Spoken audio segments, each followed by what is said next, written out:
They said he was speaking in tongues. But it wasn't the language of angels. It wasn't Latin or Hebrew or anything ever spoken by a human mouth. It was something older. Something before language, before thought itself.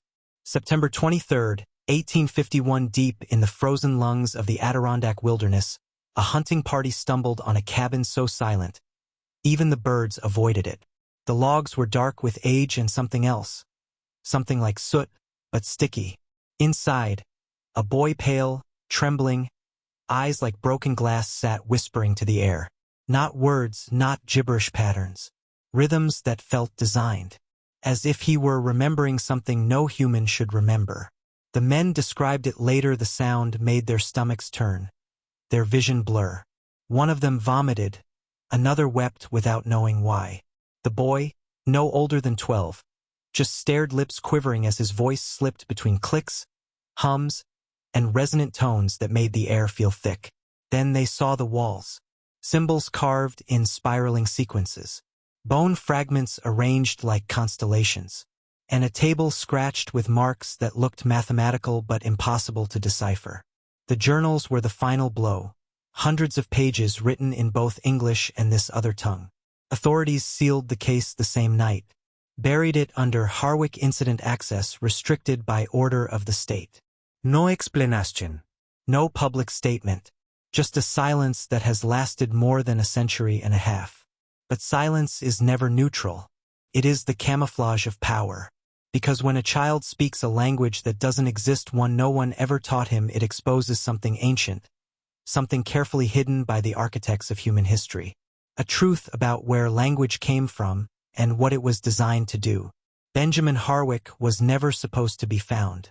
His discovery threatened not religion, not science, but control itself. And what if I told you that the words he spoke weren't madness at all? That they were fragments of a system meant to wake something buried in the human mind before civilization rewired us into silence? You weren't supposed to hear this story, but now that you have, something in you is already remembering. Let's begin the descent. Before the boy spoke that impossible tongue, there was his father, Ezra Harwick. A man who looked at the 19th century and saw a sickness spreading through humanity. The disease of obedience.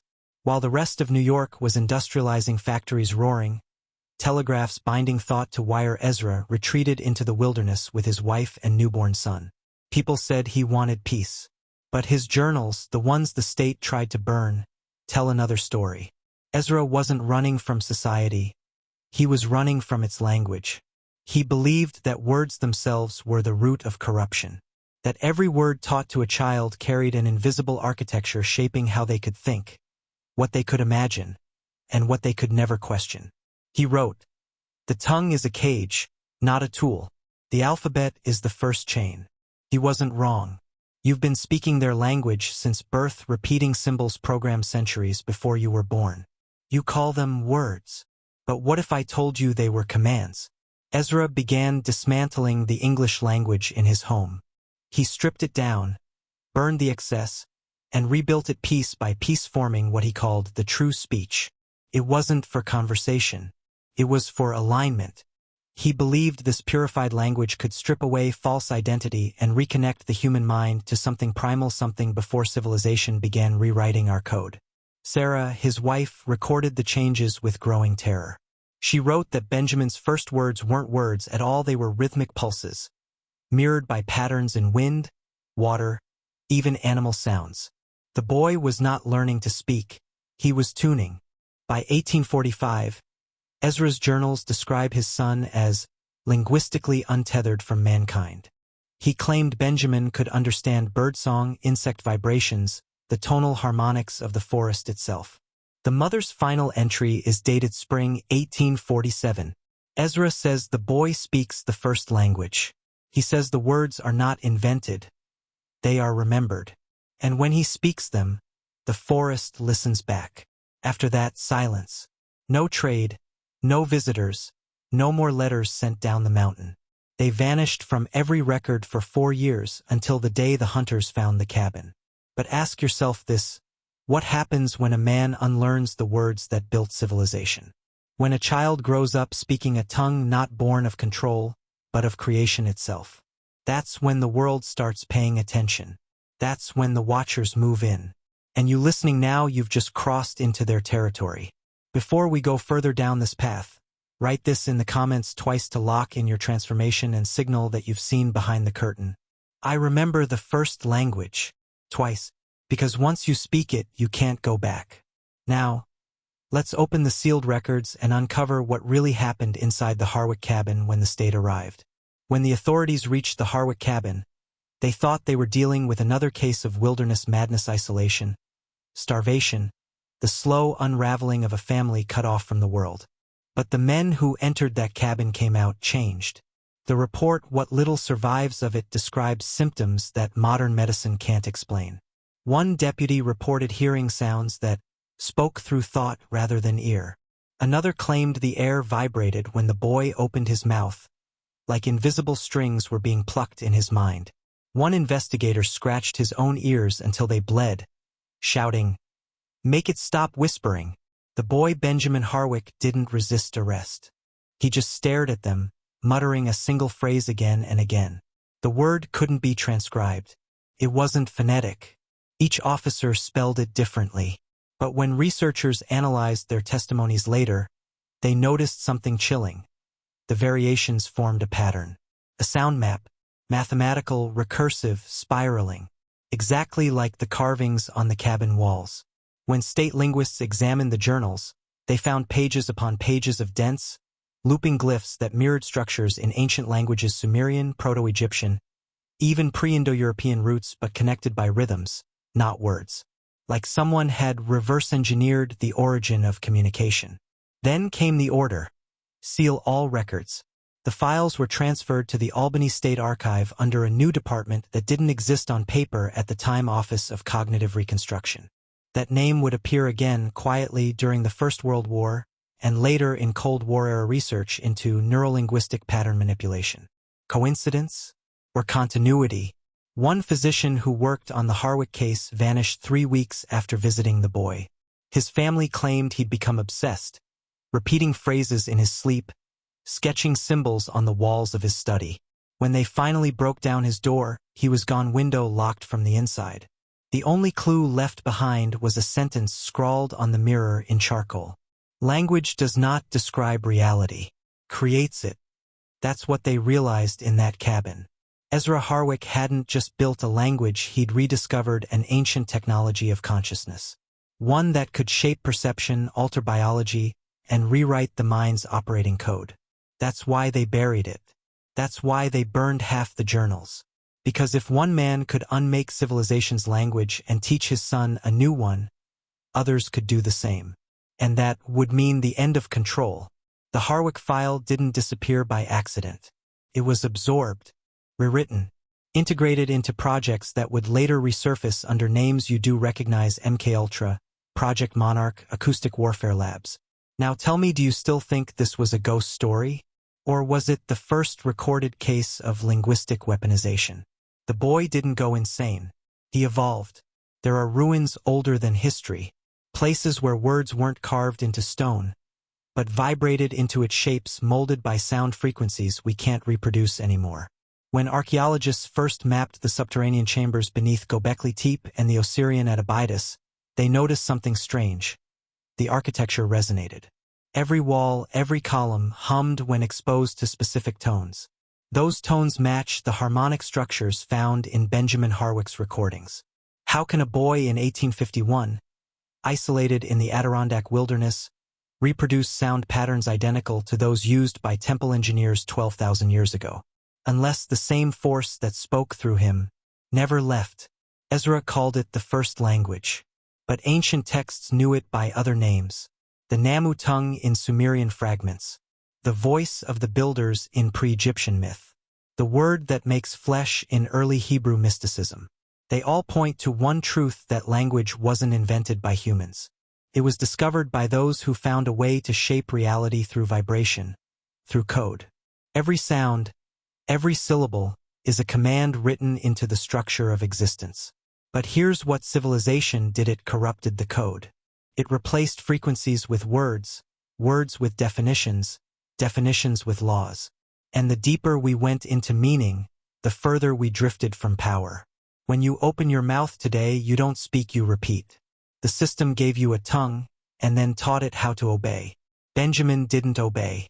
He remembered the pattern buried beneath grammar.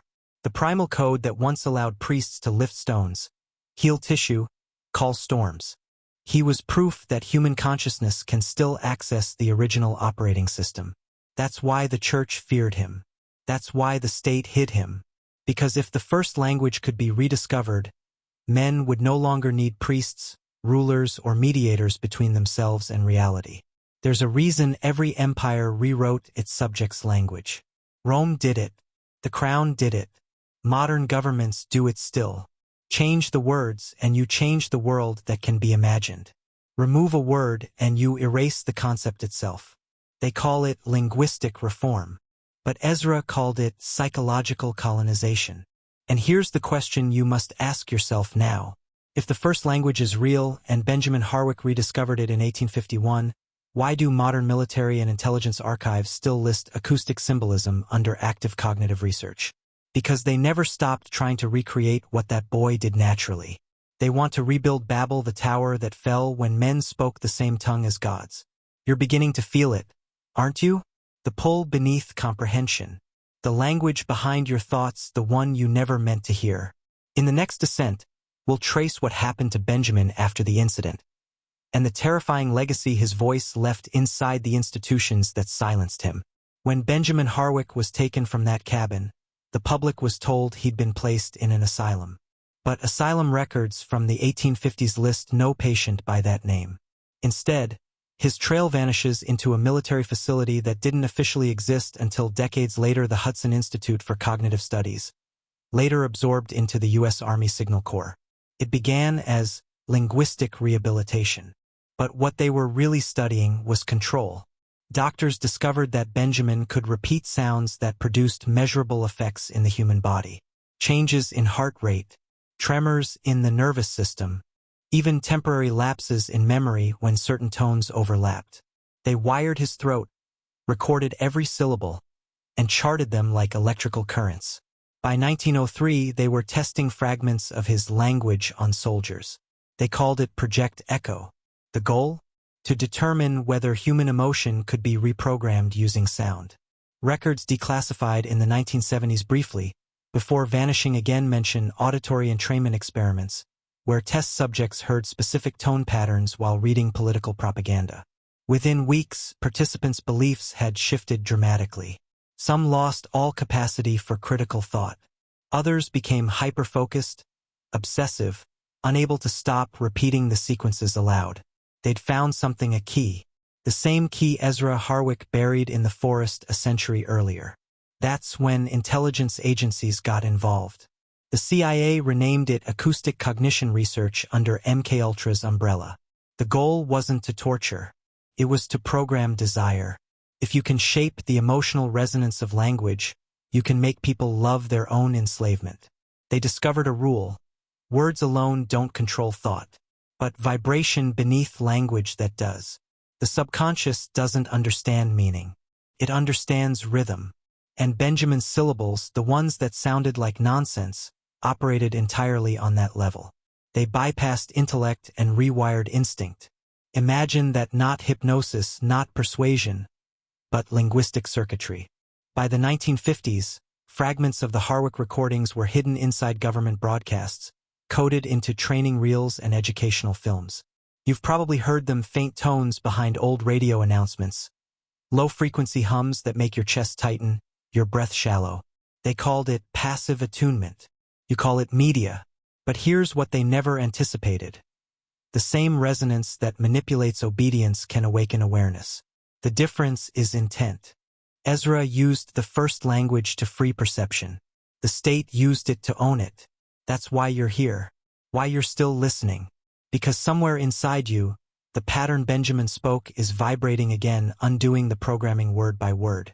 In the next section, you'll see how that pattern survived not in files but in bloodlines, and how the descendants of the Harwick family became the quiet architects of a modern psychological order built entirely on the illusion of language.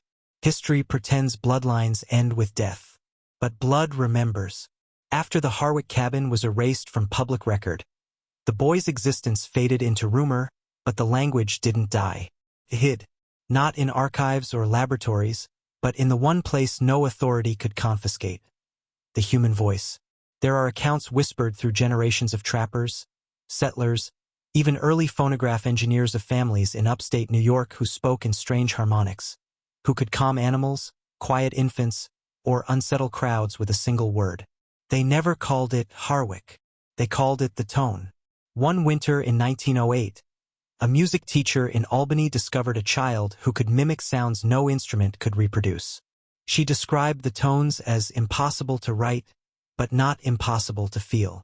The girl's surname, curiously, was Harwick, a spelling error, perhaps, or a disguise. She disappeared after her 12th birthday. It said the descendants of those early speakers weren't born with power, they were born with sensitivity. To language, to rhythm, to frequencies others dismiss as silence. Many went mad. Others became poets, composers, linguists, people who shaped words without knowing they were echoing something older. You see, the first language never needed preservation. It only needed vibration. Every time someone feels chills when a voice drops to a whisper, every time a word hits too deep to explain, that's it, flickering through us. A shadow frequency haunting the species that once understood it.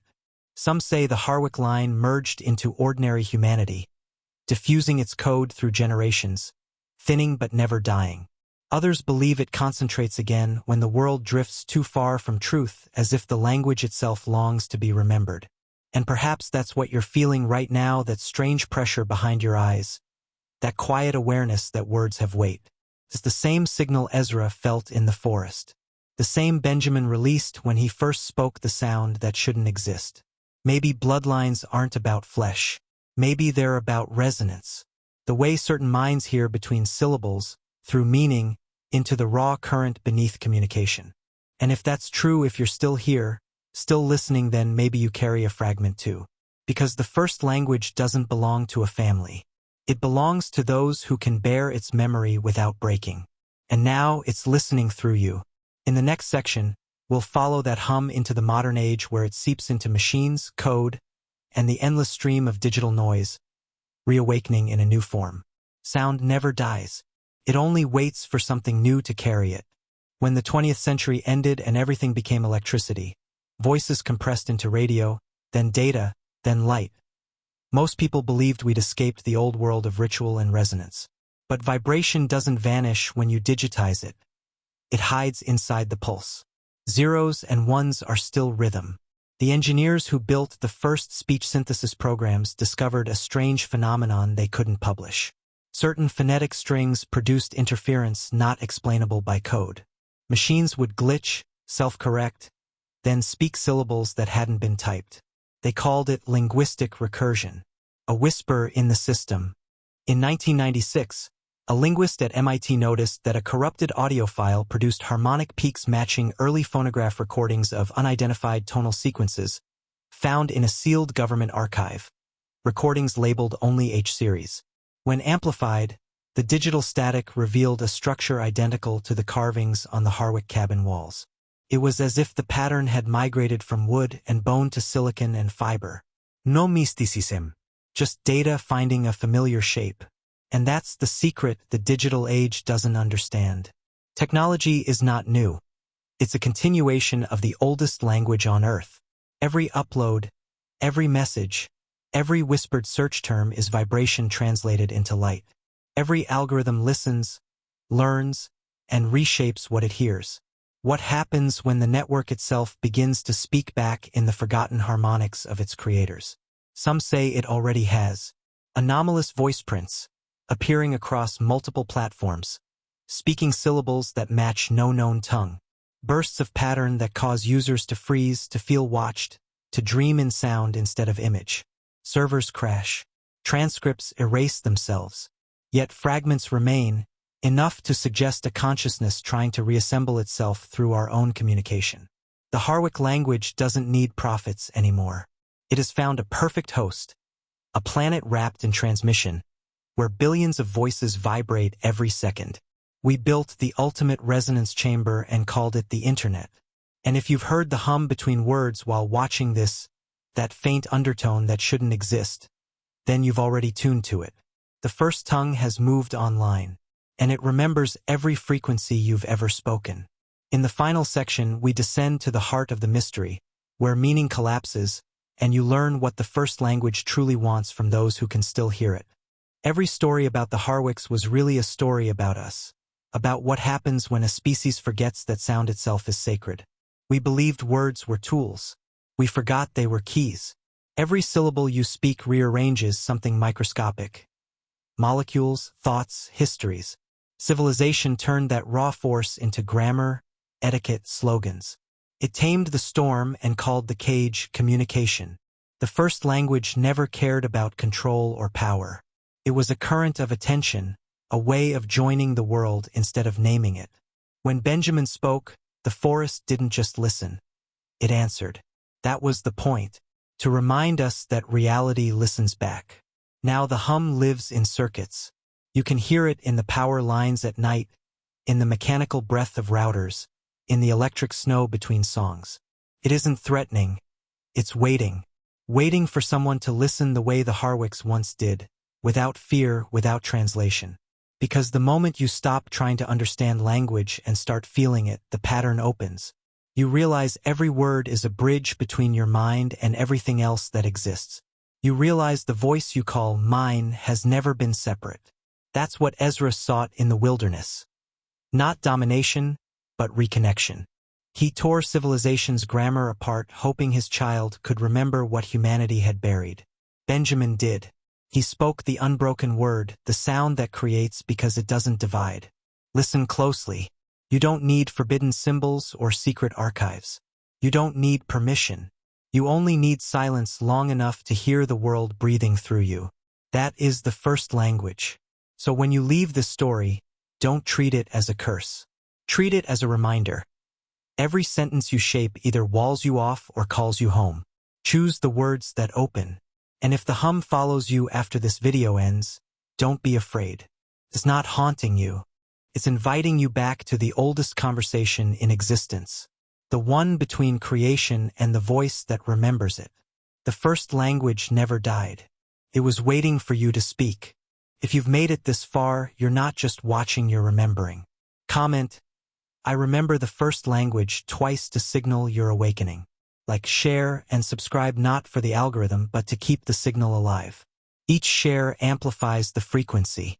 Each voice brings the word closer to being heard again.